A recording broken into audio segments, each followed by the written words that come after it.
Hey, everybody. As a quick editor's note, we recorded this in California with our travel setup, so the audio is going to sound a little spotty. We tried our best, but please bear with it. We'll be back in the studio for next week's recording. Thank you.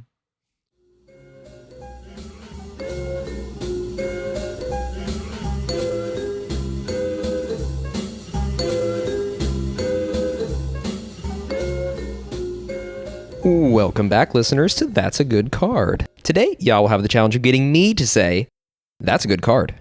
While y'all will be doing the convincing, I'll be playing the devil's advocate. If you're interested in more Tag C content, check out our Patreon in the link down below. We have a free podcast posted, as well as a bunch of other additional content, so go ahead and check it out. Also, now's a good time to remind you to hit that subscribe button if you're listening to us on YouTube, and please leave a comment below with your thoughts on today's topic, as well as a suggestion for our next card. All right, yeah, let's get started. We have a fun one here. This card was recommended to us not too long ago. Wait, what? A few hours ago? Literally yesterday. Yeah. Oh, yesterday. There we go. Literally yesterday. Yeah, by someone from Fishbowl. So this past weekend, we competed in the Fishbowl tournament. I say it like this happened a long time ago, but we're recording this on Sunday. Yeah, literally hours. So we just drove back. So we're recording this. I'm down in California recording right next to Ya, which is a fun little treat here. So it's good to see you, Ya. I had a lot of fun at this Fishbowl event. It was so good. How did it go for you in general? I got a win, which was always we nice. Take those. We take those. And honestly, I felt like my deck got to do, and I got to do my thing. And I put win attempts on there and was able to fight through some things sometimes. And then not a lot of grindy games. Super grindy. How about you? It was pretty good. I ended day one with 1 win and 4 draws, which was kind of miserable. But, I never lost. And then went into day 2 knowing I had to win both. Lost the first game, which kind of stunk, but had a fun game. The second game was able to resolve a Necro that I stole from someone's Oppo, and then Necro for 35 and jam for a win, hoping to hit a Final Fortune or a Crop Rot or an Emergent Zone. Unfortunately, in those 35 cards, I hit Crop Rot and Emergent Zone and whiffed no Final Fortune. So it was pretty rough, but it was a really fun game to end it off with. It was a pretty crazy one. So we can talk about, I kind of want to talk to you more about the meta, but I want to get into the card first. Yeah, let's talk about it. Maybe our closing segment, let's talk about some of the thoughts that we have, competing in Fishbowl. But I really want to hear what card we're doing. You got this recommendation and you immediately wanted to do a podcast on this. So I'm excited for it. Why don't you tell listeners what we're doing today? This card came to me as a recommendation by Brandon in my 5th pod. Shout out to Brandon, who has even told his wife about our podcast. So thank you so much for that. Shout out Brandon. Shout out to Brandon. Brandon recommended a card called Arcane Heist, which is 2 generic pips, 2 blue pips. It's a sorcery that reads, you may cast target instant or sorcery card from an opponent's graveyard without paying its mana cost. If that spell would be put into their graveyard, exile it instead. And then CIPHER. For those of you who are unfamiliar with CIPHER, because it's such a common CEDH thing, it says, then you may exile this encoded on a creature you control.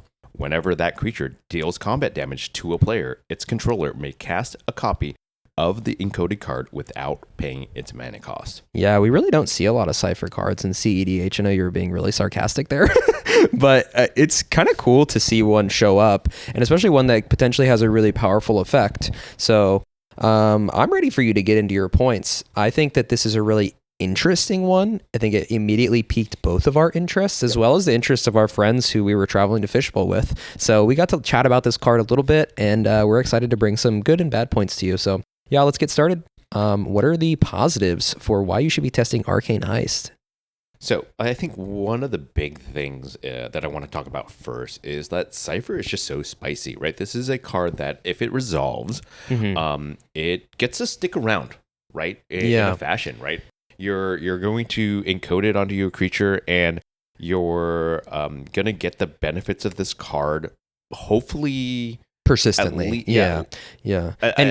Quick question for you. So Brandon obviously was playing this card in their Fishbowl list. Do you know what commander or what kind of decks Brandon talked about this card for?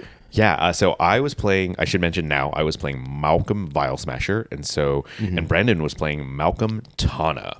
Ooh, the spice. Spice. And they were really kind of high on this card for Malcolm as a whole, right? And so that makes sense, right? Because and this is kind of ties into my second point, right? Is that with an evasive creature, which Malcolm is, this is a pretty spicy kind of card to have, because it's more often than not that my Malcolm sticks and it does at least a round or two of combat, right? Like it's actually, I think the first time I had Malcolm actually removed, was it me countering it in our friendly game? Yeah.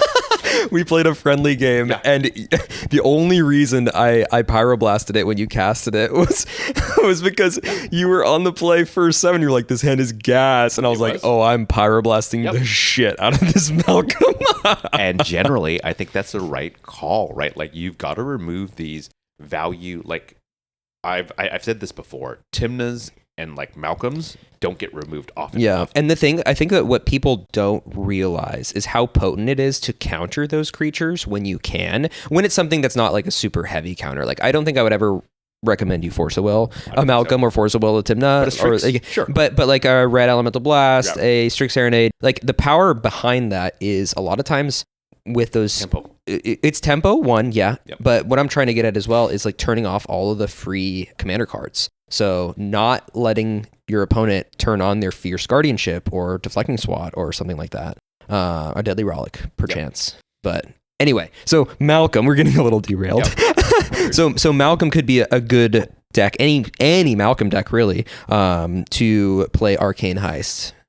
So your first point being that it is a persistent effect that sticks around. Correct. Pretty cool. Your second point being it can be consistent on a creature that has some sort of evasion, like Malcolm. I think so. I think some kind of evasion, and being able to... This kind of ties into my experience this weekend, is sometimes I was just like one card off, right? Like, I didn't quite get that tutor. Or I didn't quite get, some kind of removal that I need, right? I already had my commander, but I need some kind of removal, but somebody else had already spent it, or somebody else had already cast their tutor. This kind of gets me access to that without having to draw it myself. And I think that there's a lot to be said about that. Like, I definitely had more than one instance this whole weekend where if I had kind of had a card like this, I would have had access, or at least attempted to have access to a tutor that would have gotten me to a win, like a half a round, like faster. Yeah. And something that you just brought up that had me thinking as well is like, when you're trying to find something particularly that helps your game plan, this card lets you pie break. So go outside of your color pie. So sometimes if you're playing a deck that doesn't have access to, let's say, 2 black, and you don't have access to all the best tutors in the game, in Demonic Tutor, Vampiric Tutor, Imperial Seal. Like, if you don't have access to that, well, now with Arcane Heist, you might actually have access to the most efficient way to get to what you want. So I think that's pretty cool. Being able to pie break to get effects that you want in your deck, but just better versions of them. Every time I think about pie breaking, I always think about the like Magic Christmas Dreamland moments that I've played in Corvold where I've gotten a Smothering Tithe somehow. And like, I'm just playing a game where I have a Smothering Tithe. I'm like, wow, this is great. It's so good. It's so good. Like those things, like when you pie break, sometimes it's just like you unlock things that you shouldn't have the ability to. Like you are too powerful. It's so good. This is so good. What other points you got? This is a point that I think we've been harping on a lot lately, but it is kind of interesting that it's a little bit of pseudo graveyard hate. Interesting. I mean, technically it is. Yeah. But it can help remove that, that somebody's on a breach line. Like a Malcolm could be, or Rogsai, or your Blue Farm. Being able to restrict or at least really tighten up how a person has to play when they're trying to do like a last minute ditch Underworld breach line, like by removing tutors from them, right? Like, even if it gets countered, right? let's take a quick second to explain CIPHER because, it isn't something that comes up. CIPHER, this card lets you break timing restrictions because it's giving you permission to cast something right now after damage once is it done, triggers. Yeah. right? Yeah. And so you're casting it right now. The rules on this card specifically say, yes, it's breaking timing restrictions. You're going to cast this sorcery right now. In your combat. Yeah. And it's going to resolve before combat finishes. Mm-hmm. So being able to kind of do that, one, moves you forward while also removing something from that might be a key piece from their graveyard later. And let's say they counter it because it is you casting a spell. Yeah, sure. That's fine because this card immediately goes to exile. The card that you're trying to cast, right? This is in the rules. I can see Kyle's face right now. Yeah, I was thinking rare. about it. It's if that spell would be put into the graveyard, exile it instead. Yeah, so it is a replacement effect. It is a replacement effect. Yeah. So no matter what, that card is gone. Even if they counter your attempt to cast your free cast of this off a CIPHER trigger. Interesting. Okay. It removes it as soon as whether it resolves or not, it's gone. That's a really cool point. I didn't think about that at all until you said that. And now as I'm reading it, and I'm watching you scroll with the rules text on it to make sure to double check that we're correct on this. And now if you're wrong, because I'm not going to double check. If you're wrong and the commenters tell you you're wrong, now you're double wrong. Because no. I'm literally, I can see you're pulling up Scryfall right now. That's so funny. Yeah. All right, great. That's an awesome point. I think it's really cool to be able to deny even one piece from a breach line. Sometimes that's the difference between knowing whether or not you can get that third piece. It's like, okay, I have breach and I have LED and I have a demonic tutor I casted earlier from the game. That's what I'm going to go use to get my brain freeze, And if you don't have that demonic tutor, then it's like, shit, I have Underworld Breach and I have this LED, but how am I going to fill my my yard? How am I going to piece together a win without that demonic tutor, without that entomb, without that gamble, Yeah, and you're pushing that person a little bit deeper, like relying on the luck of the draw of like getting actually deeper into their library to get that card. And that might just be the difference between them fumbling or through their line. And so I really kind of like this as a turn cycle like tech, right? Against that. So even if the spell doesn't do anything. Yeah, even if the spell doesn't do anything, it's gone. You're removing it. Yeah, right? That's interesting. And it's very Deathrite Shaman-esque. Or what's the other one? Agatha Soul Cauldron-esque, where you kind of just like, I'm going to just remove something because I can before I go to my turn. Yep. Yeah. Yep. Cool. And then my fun point is that, don't forget, this reads that if a creature does combat damage, you get to cast it again for free, right? It is really fun with a double strike creature. Okay, yeah, that is true. Right. You do get 2 CIPHER triggers. Right. Off the first combat damage, it'll trigger CIPHER. You can cast Arcane Heist to cast whatever instant or sorcery, and then you can do it again on the second combat trigger. That is a fact. You can do that. I'm not sure how relevant that is. Is there anything that you can think of that where, like, how many double strikers in blue do we see? Marnius is a big one. That is actually, that is fact. Like 6 damage from a Marnius is 3 damage twice. I'm trying to think if there's anything else. The only thing that's coming to mind is Blade Historian from Winota. I don't think there's any other double strikers. I don't know. Chat, let us know. Down below in the comments, let us know if there's any double strikers in blue color pies that could trigger Arcane Heist twice. Let us know. But Marnius, I always forget Marnius has double strike. Is that your last point? That's my last point. Sorry, I didn't mean to cut you off. No, let's move to some downsides. All right, awesome. Got some downsides for you. So the first one I have is that CIPHER's telegraphed. It requires the combat damage for it to go off. So my thought process here is, and maybe I'm just thinking too much like with my tournament brain right now, just coming off of Fishbowl, where I think that there's a lot of deflecting that happens, or like a lot of pointing to what your next opponent may be able to do. So much. I think it's really easy for someone to deflect, point to your ciphered creature, point to their demonic tutor in their own bin and just be like, if you don't remove this creature, they're going to get my demonic tutor. You have to use your removal on that ciphered creature. Otherwise, they're going to get exactly what they want and they're going to win the game, you know? So like, that's what I'm thinking is like, it's unfortunate because it's so telegraphed and because everybody knows what you have access to, because graveyards are open information. You're always going to know once we pass you into that turn, once you are going into your combat, we're going to know what you're going to be able to get. Yep. Unless there's some sort of like shenanigans where you can mill opponents and then cast something that's unexpected, like brain freeze somebody for 6 and then cipher trigger, try to hit something really cool. Yep. Like other than that, it's going to be really telegraphed. Yep. And I worry that it being telegraphed, one, makes it easier for your opponents to deal with in general, but 2, also that politicking point where it also puts a target on you, and specifically on the creature that it's attached to. So if you put on something really valuable, now you're in a pickle because people are going to want to remove it. No, for sure. Yeah. That's my first point. Cypher's telegraphed. My second point is that the floor is actually nothing. And we talk about this a lot in in the cards that we bring up. But this is one of those cards where if there are if you have no creatures, sucks to suck. Sucks to suck. Yeah. And then if your opponents don't have any instants or sorceries in their graveyards, sucks to suck. You're not getting anything out of this. Yep. So I really, we chase those high highs in CEDH in the cards that we're playing, but at a certain point, you also have to balance it with consistency. We cannot just play cards with super high ceilings in the hopes that every single time we're going to get to that point. I think that there has to be consistency in your deck, especially in tournament play, in order to consistently get wins. I don't know how else to describe it. It's like if your deck is not consistent, then like you're not going to be able to win more than one game of tournament. You know what I mean? No, so, for sure. So I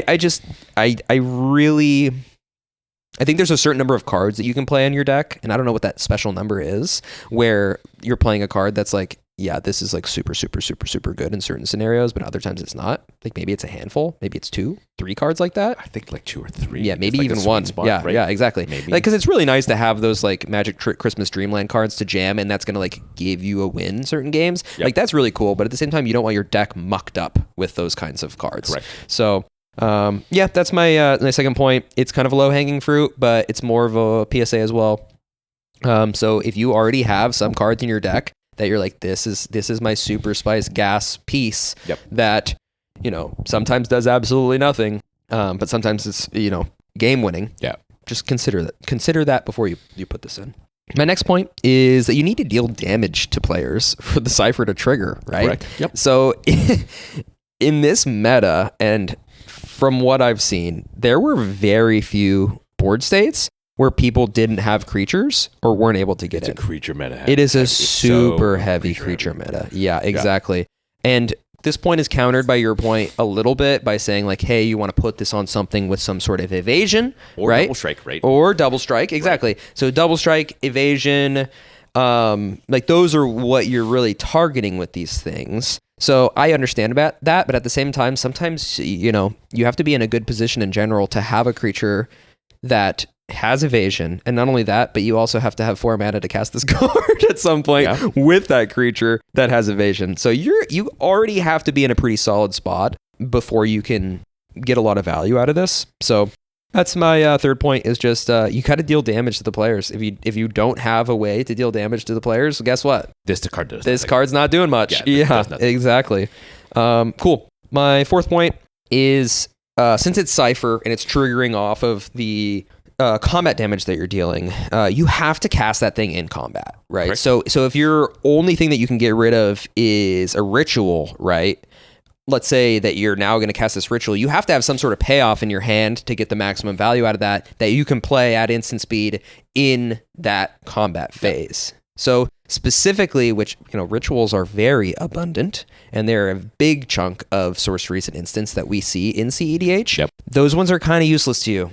Not super useless, but they're not consistent. That's for sure. Sure, you can, cast a Rite of Flame to cast the Pyroblast in your hand, whatever. or cast a dark ritual to cast an opposition agent. That's something you can do. Yep. But those are very much restricted by your access to flash enabled things that you can cast in the combat phase. So that's my last point. Yep. I do have a fun point. Did you want to respond to that combat phase point? Because you kind of talked about it a little bit. Like, I was thinking as you were explaining the whole, like, even if the spell doesn't do anything, you're still graveyard hating. I didn't think about that. So I think that that's kind of interesting. But at the same time, it kind of sucks that you have to cast it right then and there, you know, that you can't bank it and just like cast a creature in your second main phase, right? I think this kind of like falls in, this card kind of reminds me of, this is kind of weird, but like it almost kind of reminds me of playing like an Atali or a Narset, right? Where you're relying on also the good cards that your opponents are playing. Yeah, right? And I think can it's see that a interesting. little You bit. think about being a Corval player, Definitely you think Atali. immediately think of rituals, I do. right? And I immediately thought about like tutors. Yeah. I immediately Tuties. thought about tutors. Like Yeah. green is definitely on the rise. Like worldly tutors get cast pretty early, pretty often. Yeah, right? that is the nice thing. Right, that's as the a nice positive. It's like the tutors are generally ripped pretty early. And you're right. I think the big point that that you made for me is like definitely around the timing can be really kind of tricky. Let's say you get to resolve a hot Jessica's Well, right? Mm-hmm. The mana is gonna fizzle. It's gonna fizzle. So you have to rip 3 things off the Jessica's Will, considering you have if you have a commander out. Yeah. You have to rip 3 things off the Jessica's Will, and then they have to be castable in your combat phase. Right. That's rough. Well, no, the Jessica's Will exiles, that'll stay persistent through through the turn, yeah, but the mana will not. Exactly. Right, like that. So yeah, that's tough. That tough. Is really tough unless you're playing Ashling, the new Ashling. The one that you don't lose red through steps and phases. What's the other card that does that? It's not Burgi. Is it? No, Burgi mana does it, but just for Burgi mana, right? Mana. Yeah. Yeah, just Burgi mana. Interesting. Yeah, interesting. Something to think about. Yep. My last fun point that someone told, one of our friends was talking to us about this card, is that as a downside, if the creature that you decide to cipher onto, if it gets Gilded Draked, that person controls the cipher effect as well. So now they have a souped up ciphered creature that they stole from you, which is actually kind of gas, because now you've invested in the mana for that creature, and now you've invested four mana in order to cipher it up. That's quite a bit. And now somebody Gilded Drakes it. Oh, that'd be the ultimate feels bad for sure. But that's my last point, yeah. I got a question for you. Yep. What point of mine out of those, I guess that was 5-ish points, 4.5 points, do you think was the biggest point against this card? So the point I think you made that best kind of supports for why this card's not that great is the timing, right? I do think it sucks that if the only thing that people have kind of cast are rituals, and you happen to need a ritual, you'll at least resolve the first one, right, that you cast in your main phase, right, before combat. Because when you cast, right, what I'm saying is that when you initially cast this, it'll still target something. Oh yeah. Before the cipher gets, I get what you mean. And then the combat one, okay, that's the one that makes it like, okay, there's value now you're here, restricted, but you're restricted. Like, I think that's a really strong point.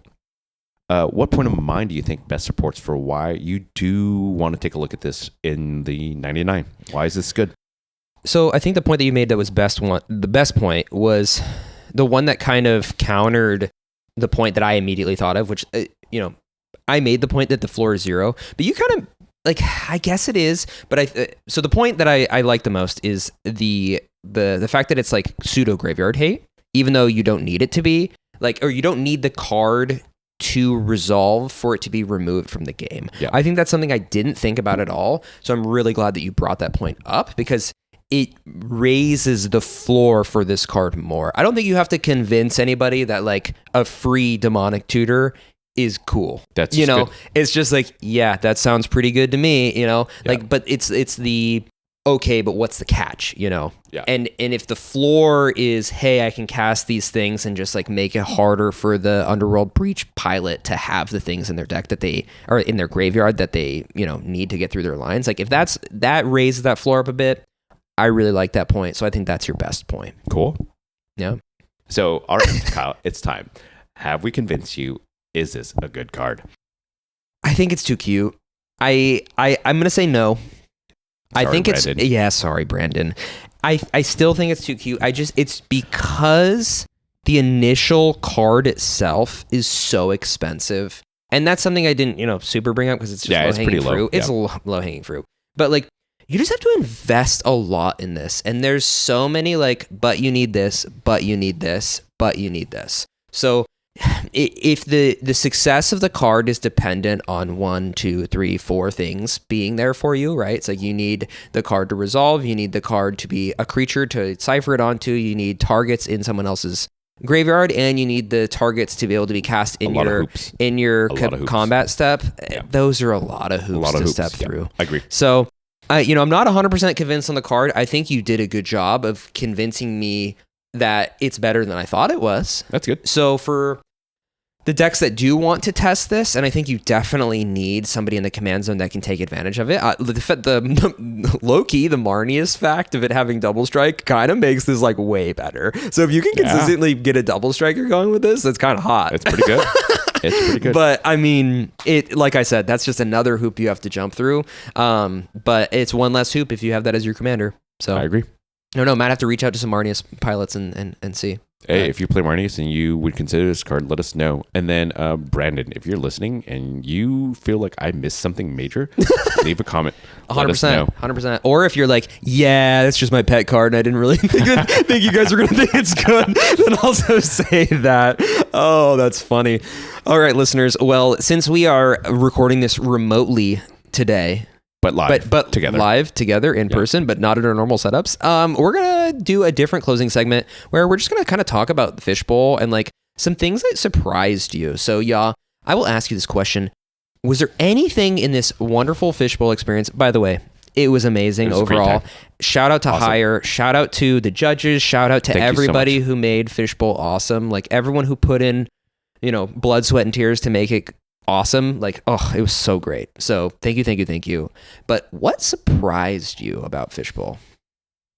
I think that, I think some people are going to want to know about gameplay. Some people are going to know about the event itself. Let's say gameplay wise, I feel from the last Fishbowl that we did to now, the games felt very molasses. Different. That's so crazy. So many games went overtime. Overtime by 40 minutes, an hour. One of them, 80 minutes overtime. It was so long. We started playing a separate for fun game, which we never do. We almost never do.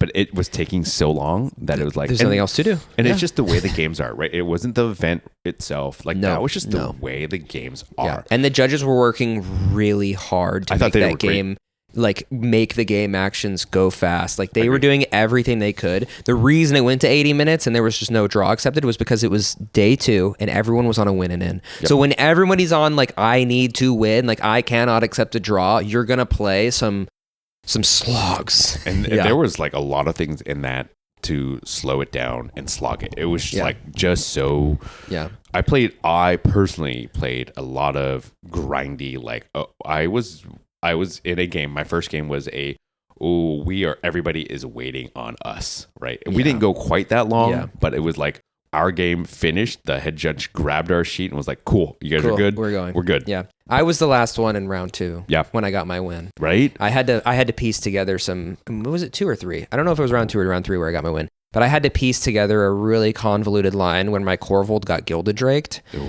And winning in a Corvold list when your Corvold is Gilded Draked is really, really hard. But you did I did it. Yeah, I got pretty lucky. I had some really good hits off Lumra, got a Shifting Woodlands into play, was able to turn the Shifting Woodlands into an Underworld Breach, and then kind of piece together something from there. But it definitely took me a while. I felt kind of bad, but we got there. But so what shocked you was just the difference in terms of the speed of the games. Cause our first Fishbowl, which was Fishbowl 4 last year, I felt was Roxai Mania.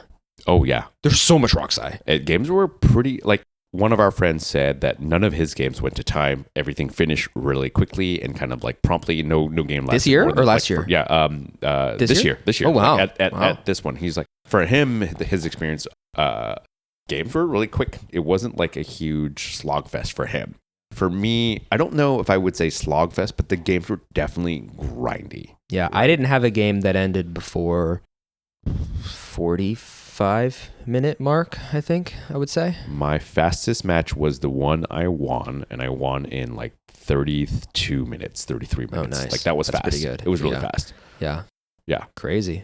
Yeah. What about you? What was the big surprise for you? Big surprise for me. I'd probably say the venue. Like the venue was great. Dude, that was so good. I knew going into it that it was going to be really, really difficult to have a 300-person tournament in any space. Yeah. Right. So I was a little nervous that potentially we would be super cramped. It would be super gross inside the classic, like living in a swamp while you're playing the game. There's no space for people to hang out. Like there's no food. There's like all of the things that could have gone wrong didn't go wrong. It was great. There was space for, creators and artists along the outside. So it was kind of like a mini con. And then on the inside, there were so many tables. There was tons of room. It was well ventilated. They even could open up like these like back doors that let a bunch of fresh air in. It was just all around great. There was even a taco truck outside that had some bomb ass tacos. Oh my God.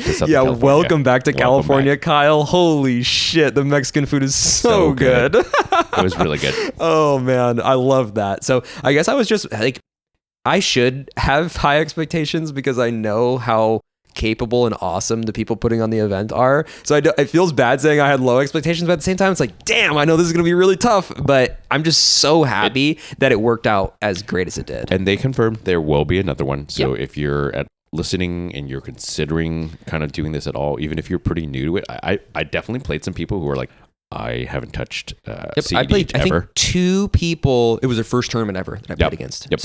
I mean, it's just an awesome event. If you're traveling, if you're like, I want a trip to go to, like coming out to these kinds of events is pretty sweet.